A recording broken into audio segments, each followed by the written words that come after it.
حدیث نمبر 5۔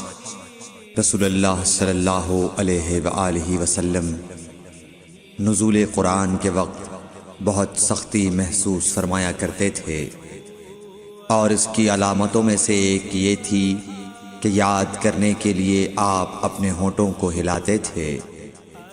ابن عباس رضی اللہ تعالیٰ عنہ نے کہا، میں اپنے ہونٹوں کو ہلاتا ہوں جس طرح آپ ہلاتے تھے۔ سعید کہتے ہیں، میں بھی اپنے ہونٹ ہلاتا ہوں جس طرح ابن عباس رضی اللہ تعالیٰ عنہ کو میں نے ہلاتے دیکھا۔ پھر انہوں نے اپنے ہونٹ ہلائے۔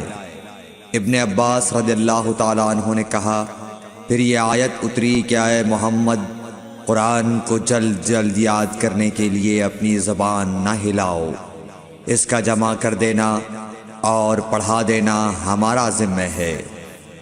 حضرت ابن عباس رضی اللہ تعالی عنہ کہتے ہیں، یعنی قرآن آپ صلی اللہ علیہ وآلہ وسلم کے دل میں جمع دینا اور پڑھا دینا ہمارے ذمہ ہے۔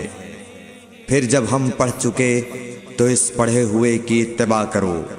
ابن عباس رضی اللہ تعالی عنہ فرماتے ہیں، اس کا مطلب یہ ہے آپ اس کو خاموشی کے ساتھ سنتے رہو، اس کے بعد مطلب سمجھا دینا ہمارے ذمہ ہے۔ پھر یقیناً یہ ہماری ذمہ داری ہے کہ آپ اس کو پڑھو، یعنی اس کو محفوظ کر سکو۔